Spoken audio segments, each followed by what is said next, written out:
দেশ গড়ার পরিকল্পনা নিয়ে সপ্তাহব্যাপী কর্মসূচির প্রথম দিন ফার্মগেটের কৃষিবিদ মিলনায়তনে এই আলোচনায় যোগ দেন ছাত্রদলের বিভিন্ন পর্যায়ের নেতাকর্মীরা।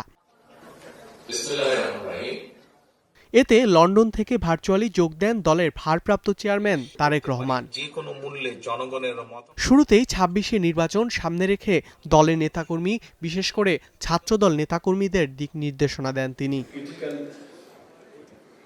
তারেক রহমান বলেন, নিকট অতীতেও যে দলটি বিএনপির সঙ্গী ছিল সেই দলই এখন নানা রকম অপপ্রচারে লিপ্ত। এই যে স্বৈরাচার, পলাতক যে স্বৈরাচার, তারা বিএনপির সম্পর্কে যেসব মিথ্যা প্রপাগান্ডা ছড়াতো, আমরা ইদানিং লক্ষ্য করছি কিছু কিছু ব্যক্তি বা দল ঠিক একই সুরে গান গাইছে বা একই সুরে কতগুলো কথা বলার চেষ্টা করছে। এখন প্রশ্ন হচ্ছে, তাদেরও তো দুইজন ব্যক্তি আমাদের সাথে সেই সময় সরকারে ছিল। সেই দুইজন ব্যক্তির বিএনপি সরকারে শেষ দিন পর্যন্ত থাকা প্রমাণ করে দেয়।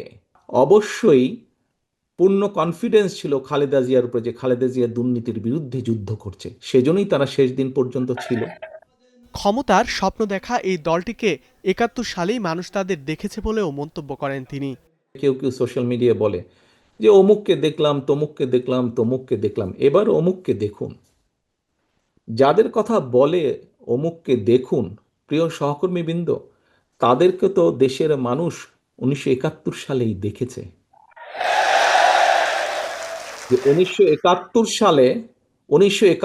সালে তারা তাদের নিজেদের স্বার্থ রক্ষার্থে কিভাবে লক্ষ লক্ষ মানুষকে হত্যা করেছে, ঠিক যেভাবে পতিত স্বৈরাচার পালিয়ে যাওয়ার আগে হাজারো হাজারো মানুষকে হত্যা করেছিল ক্ষমতা ধরে রাখার জন্য।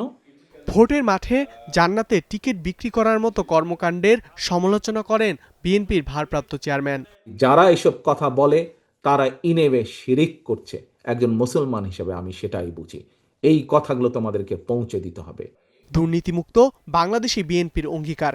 দলের পক্ষ থেকে জনগণের কাছে এই বার্তা পৌঁছে দিতে নেতাকর্মীদের আহ্বান জানান তারেক রহমান। যে কোনো মূল্যে জনগণের মতামতকে ধ্রুব ইকরামুল, স্টার নিউজ, ঢাকা। অবশ্যই অনেক ষড়যন্ত্রকে